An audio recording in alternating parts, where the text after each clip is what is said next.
Bismillahirrahmanirrahim.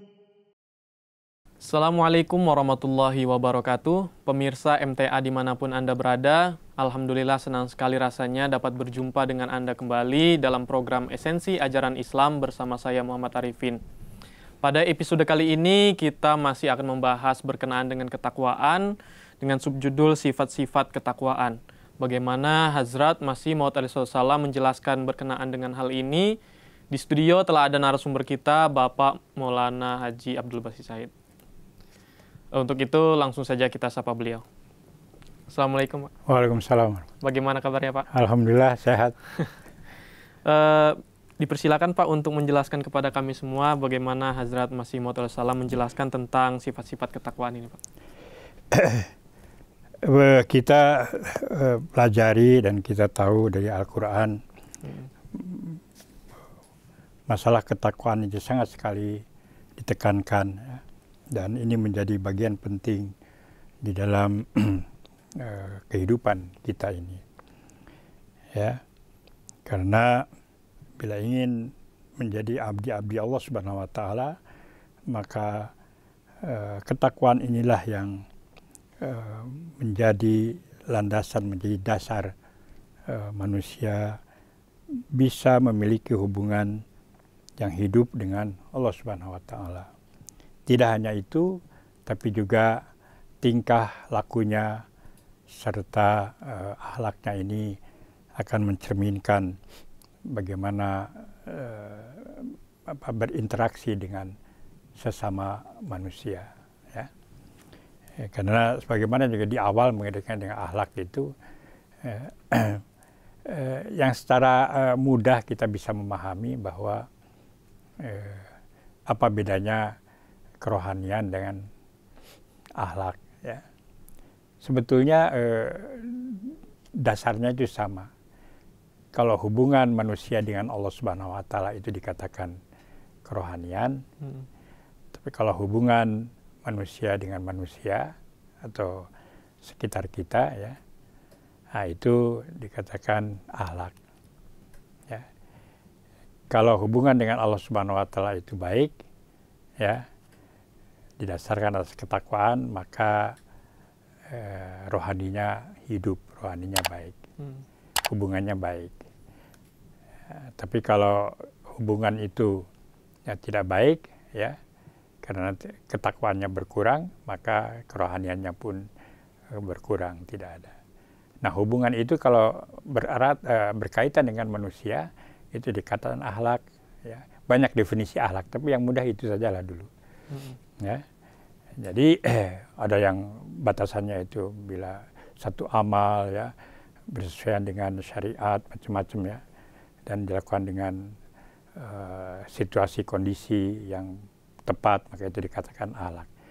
Yang jelas bahwa kalau definisi yang mudah adalah hubungan manusia dengan manusia yang lain itu sebetulnya yang membentuk akhlak itu. Apakah akhlaknya baik, misalnya kalau dia mencuri apa semua itu akhlaknya tidak baik.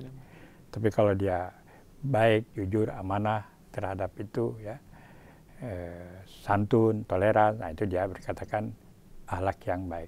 Jadi orang yang punya akhlak yang baik, ya, belum tentu dia kerohaniannya bagus, kan, itu. Tapi kalau yang kerohaniannya bagus, pasti akhlaknya baik. Nah, itu saja. Nah, di sini karena ciri mesti ada memiliki ciri orang-orang yang bertakwa itu. Nah, disinilah ayat Masih Maud SAW secara singkat, ya, ini di dalam Malfuzat juga, ya, beliau menyatakan untuk menjadi seorang bertakwa hakiki perlu kiranya bagi setiap orang untuk meninggalkan segala dosa nyata seperti laku zina, mencuri, melanggar hak orang lain, sifat kemunafikan, merasa diri tinggi atau sombong atau mulia, kebiasaan melecehkan orang lain, merendahkan orang lain maksudnya, ya, kekikiran, ya, bakhil, dan segala akhlak yang rendah dan berusaha mencapai kemajuan dan mengembangkan akhlak-akhlak mulia ini. Jadi itu satu harus menghindarkan perilaku yang tidak benar, ya, dosa-dosa yang besar lah, ya, yang seperti zina, mencuri, melanggar hak orang, merampas orang, tidak amanah, ya, memandang rendah, bersifat takabur, itu semua adalah harus dihindari, ya. Dan harus berusaha untuk mencapai kemajuan dan mengembangkan akhlak ini. Kalau kita baca buku filsafat ajaran Islam kan, sudah jelas sekali ya Rasulullah bagaimana keadaan kondisi manusia itu. Ada 3 kondisi atau manusia itu. Satu adalah ketika dia bersifat tabi'i, ya, karena manusia bagaimanapun juga ya sama dengan hewan. Cuma dia diberikan akal dan diberikan pilihan ya untuk memilih itu, kemampuan untuk itu. Ya, di makhluk-makhluk yang lain dalam binatang itu juga ada kemampuan itu, tapi sangat terbatas sekali. Ya. Dan mereka mengikuti naluri atau tabiat yang sudah ditetapkan oleh Allah Subhanahu wa taala. Tapi manusia ini jauh lebih unggul dalam segala hal ini. Nah, itu sifatnya tabii ya. Ingin makan, minum, nafsu apa semua kan itu biasa aja. Kalau tidak dikontrol, kalau tidak dikekang, kalau tidak dikendalikan, itulah keadaan tabii. Baru kemudian ketika sudah maju karena adanya syariat apa semua kan mengikuti yang benar, maka itu keadaan akhlaki. Ya, jadi dari sifat hewani itu, tabii itu ya, itu menjadi orang yang berakhlak. Nah, ini mulai dari akhlak yang rendah yang diajarkan dalam Al-Quran, ya, bagaimana manusia ini mengekang nafsunya itu. Misalnya keinginan kawin kan, berhubungan dengan wanita misalnya, atau wanita berhubungan dengan laki-laki. Kalau binatang makan sembarang saja, mana yang suka ya hantam saja kan. Nah, itu dikendalikan. Dalam diri manusia ada itu kecenderungan itu, keinginan itu dikendalikan. Makanya Islam mengajarkan bagaimana tata cara perkawinan, memilih apa semua kan itu. Nah, ini contoh-contoh makan, minum, ya, lapar itu kan, tapi diatur oleh syariat itu sehingga manusia ini berubah ke ke peringkat yang lebih tinggi. Mulailah belajar akhlak-akhlak yang rendah dulu, ya. Yang itu sebetulnya makan minum diatur, apa yang boleh, apa yang tidak, berpakaian, semua kan itu. Nah, inilah Islam ini. Itu keadaan akhlaki ya. Baru kemudian nanti kepada keadaan rohani kan. Nah, di sini oleh karena itu ciri orang bertakwa ini mulai adalah bagaimana berusaha untuk menghindarkan hal-hal yang bersifat tidak benar atau dosa ya. Dan dia berusaha untuk mencapai kemajuan-kemajuan dalam mengembangkan akhlak-akhlak mulia itu, akhlak fadilah ya. Makanya Rasulullah SAW salah satu tugasnya itu adalah buistu liutamima makarimal akhlak ya. Jadi aku diutus untuk menyempurnakan akhlak yang sempurna itu, mengajarkan akhlak yang sempurna ini. Ini selanjutnya adalah ia harus memperlakukan sesama makhluk dengan segala kesopanan ya, kesantunan dan welas asih, serta mengembangkan kesetiaan dan ketulusan yang murni kepada Allah Subhanahu wa taala. Ia harus selalu berupaya memberikan penghormatan yang baik kepada sesama makhluk ini. Jadi orang yang bertakwa ini selain dia menghindarkan diri dari laku dosa, tapi juga memberikan manfaat, menjadi orang yang yang muhsin, ya, yang memberikan manfaat faedah bagi sesama ini. Ya, kalau jadi tingkatannya itu ya bukan hanya adil. Kalau adil itu orang memberi ya kita harus balas dengan yang lebih baik. Kalau orang itu nggak beli ya nggak usah lah katanya. Kan begitu. Sekurang-kurangnya kan memberikan balasan yang setimpal. Ya. Nah, ini muhsin itu jauh di atas itu. Ya. Didasarkan atas berusaha mencari keridhaan Allah Ta'ala dan berlaku muhsin. Ya, dalam Al-Quran banyak sekali petunjuk mengenai itu. Jadi bukan hanya beriman saja, berakhlak saja, tapi dia muhsin ya. Dia akan berlaku ihsan kepada sesama makhluk. Ya. Nah, di sini secara singkat Masya Rasul mengatakan bahwa dia harus memperlakukan sesama makhluk ya dengan segala kesopanan. Kesopanan itu memartabatkan manusia. Ya, sekarang ada istilah memanusiakan manusia. Jadi menganggap orang lain itu harus menghargai kemanusiaan. Ya. Ya. Makanya kalau di Indonesia itu ada istilah ya, kita harus kembangkan itu katanya apa namanya, satu adalah sesama apa namanya seagama ya, kemudian paling tidak sesama warga ya, warga Indonesia walaupun bisa berbeda, yang paling tidak itu sesama sebagai manusia ya, basyariah ya. Nah ini yang dikembangkan, makanya di sini sudah jelas Mas Yusuf juga menyatakan bahwa kita harus memperlakukan orang itu ya dengan kesopanan, kesantunan ya, dengan welas asih ya, mengembangkan kesetiaan, ketulusan yang murni kepada Allah Ta'ala. Jadi orang yang bertakwa ini pasti memperlakukan sama manusia ini dengan santun, tidak merendahkan ya, tidak merasa diri lebih hebat ya. Nah jadi ternampak di dalam laku sehariannya itu. Jadi Pak, sesuai dengan ini untuk mencapai ketakwaan yang hakiki itu pun tidak hanya sekedar menghindarkan hal yang buruk saja, tidak, tapi memberikan manfaat juga kepada orang lain. Iya, gitu. jadi kalau hanya dia tidak mencuri, ya, dia tidak zina, tidak merampas, ya untuk dirinya sendiri, kan begitu. Itu tidak cukup, tidak cukup. Jadi langkah Islam itu bukan hanya, kan banyak di antara kita, yang penting saya tidak menyusahkan orang, selesai. Iya. Nah itu tidak cukup, itu juga sudah baik, tapi itu dalam tataran akhlak yang biasa. Tidak ada istimewanya. Masih kurang. Masih jauh, masih kurang.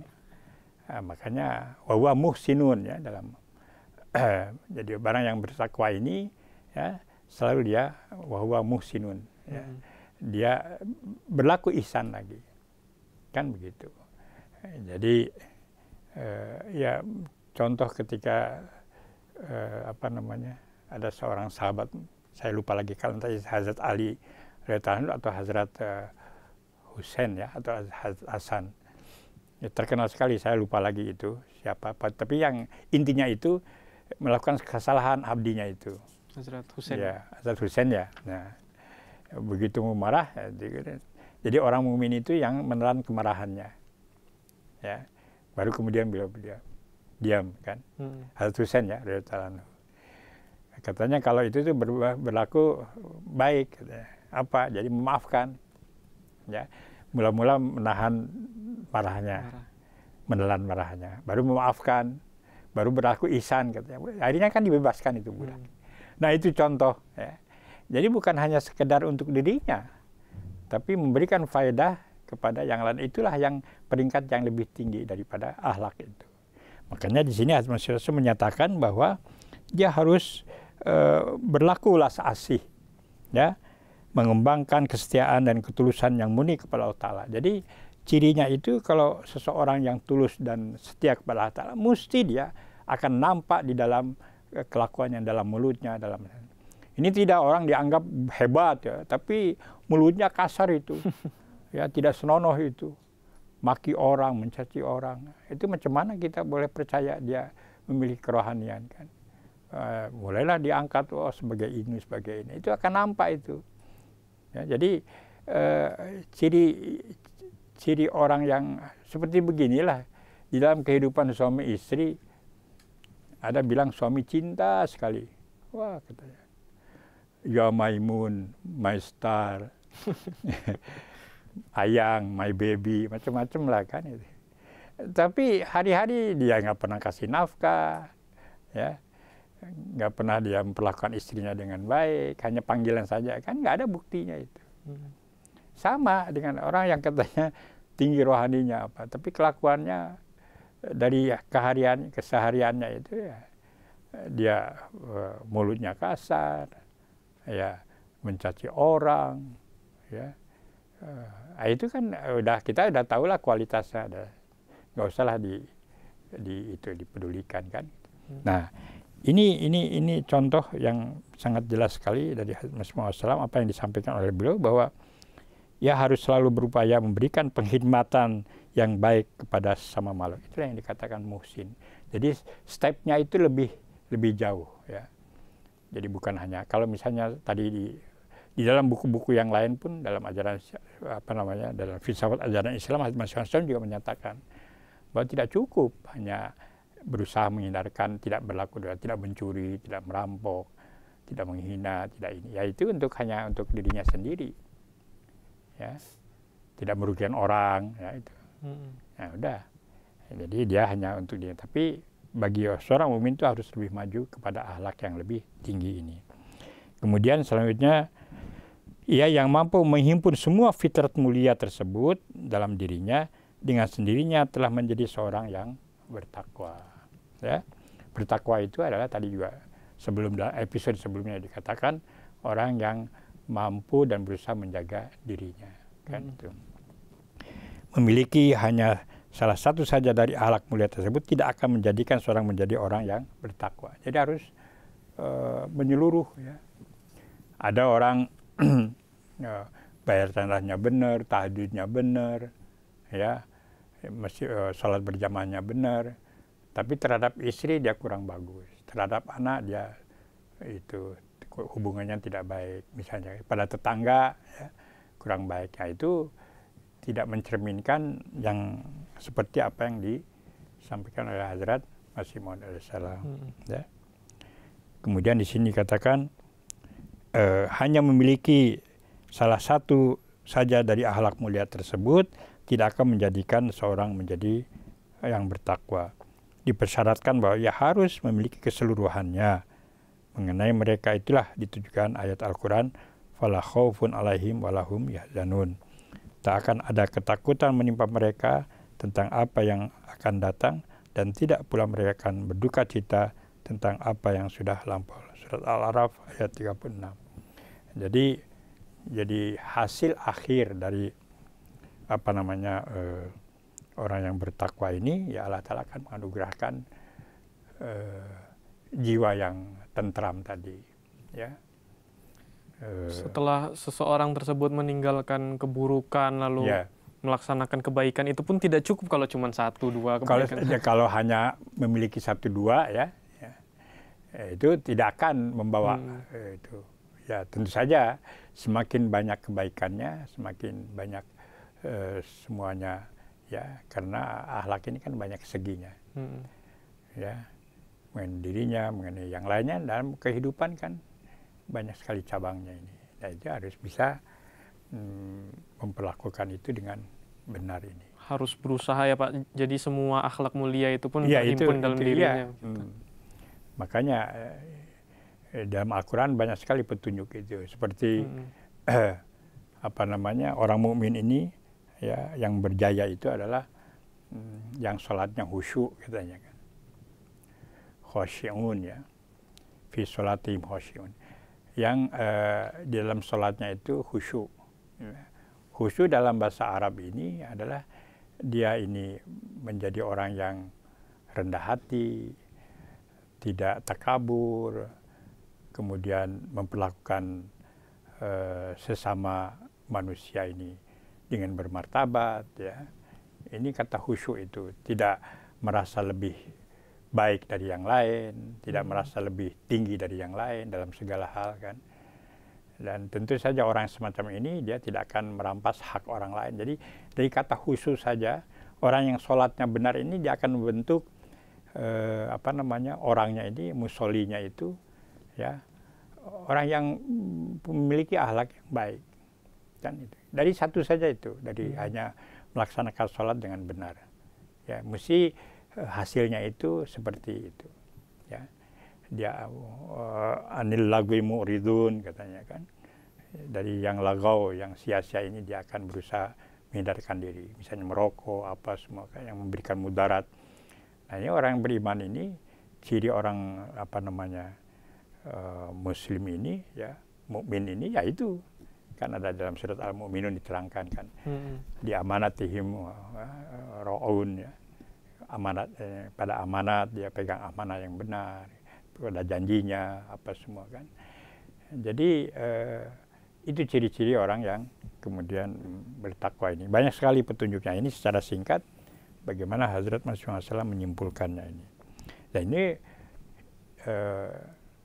akibatnya itu ya Allah Ta'ala akan memberikan hati yang tenang, ya, hati yang tentram, ya, dan wala khaufun alaihim wala hum yahzanun. Jadi orang-orang semacam ini ya, tidak akan merasa takut menghadapi masa depan yang akan datang. Satu hal yang diperintahkan oleh Al-Quran saja diterapkan sudah banyak pengaruhnya. Oh iya, apalagi betul. seperti tadi kan khusyuk ya Pak. Khusyuk, ya. Ya. Dalam kehidupan saja sudah banyak dampaknya, atau apalagi iya, betul. semua apalagi akhlak yang semua perintah itu diamalkan, itu akan membawa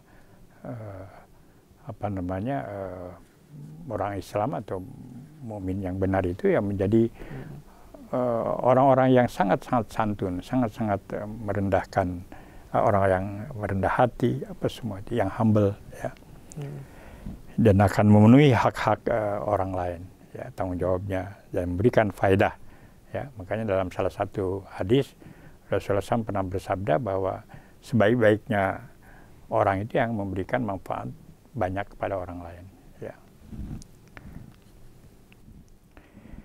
Selanjutnya beliau mengatakan, jika sudah demikian, apalagi yang mereka butuhkan. Allah Subhanahu wa Ta'ala sendiri yang telah menjadi penjaga mereka, sebagaimana dikatakan, wa huwa yatawallas sholihin.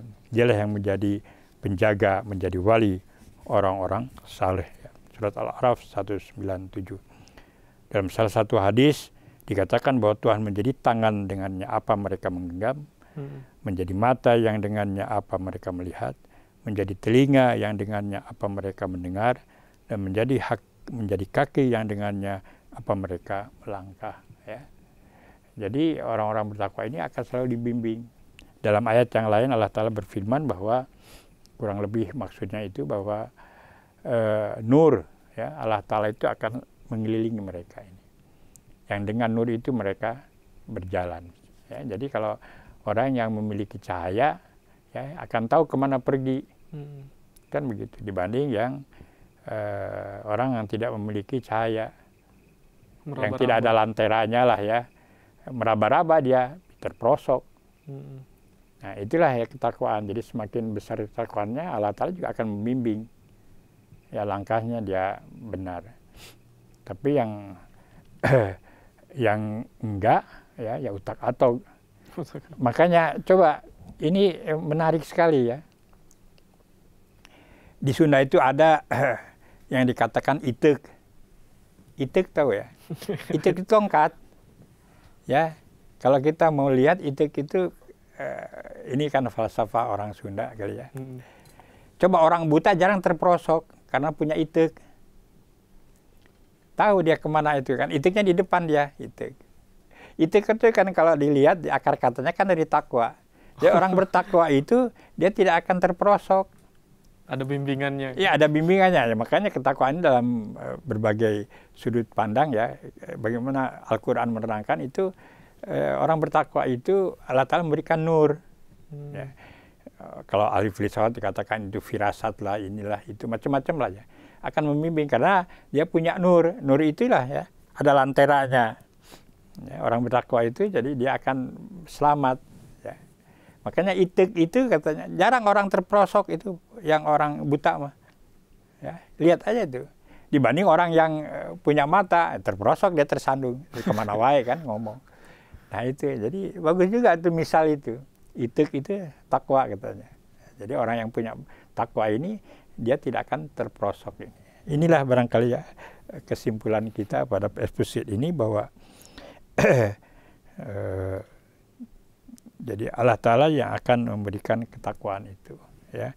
Dia akan menjadi walinya, akan menjadi pelindungnya, penjaganya, ya, dan ya akan membimbingnya ini. Terakhir Pak, silakan, ya, menyampaikan kesimpulan ringkasannya lah dari. Ya, tadi sudah disampaikan bahwa yang dalam hadis tadi dikatakan bahwa Tuhan telah mencanangkan bahwa barang siapa yang memusuhi sahabatnya, sungguhnya sama dengan musuh wujudnya sendiri. Begitu pula hadis yang mengemukakan bahwa barang siapa yang menyerang salah seorang sahabat Allah Ta'ala, maka dia akan menerkam orang itu seperti harimau betina yang menerkam orang yang akan mengambil anaknya. Jadi dikatakan bahwa ketika Allah Ta'ala menjadi walinya, ya, maka Allah Ta'ala akan memberikan perlindungan dan menjaganya dari segala mudaratnya ini. Karena Allah Ta'ala tidak tidur, tidak ngantuk, dan lain-lainnya. Itulah ya yang semakin besar ketakwaan seorang, maka semakin besar perlindungan Allah Ta'ala terhadap dirinya ini. Mudah-mudahan kita semua mendapatkan apa yang diinginkan oleh setiap orang, yang mendapatkan ketakwaan, sehingga Allah Ta'ala selalu menjadi pelindung kita semua. Jazakumullah Pak atas pemaparannya. Pemirsa MTA dimanapun Anda berada, demikianlah bincang-bincang kita bersama narasumber kita, Bapak Maulana Abdul Basit Syahid. Semoga apa yang beliau terangkan, apa yang beliau paparkan dapat menambah wawasan kita semua. Jazakumullah atas kebersamaannya. Tetap saksikan terus program Esensi Ajaran Islam dan program-program MTA lainnya. Saya Muhammad Arifin beserta seluruh kru yang bertugas mohon pamit undur diri. Assalamualaikum warahmatullahi wabarakatuh. Waalaikumsalam.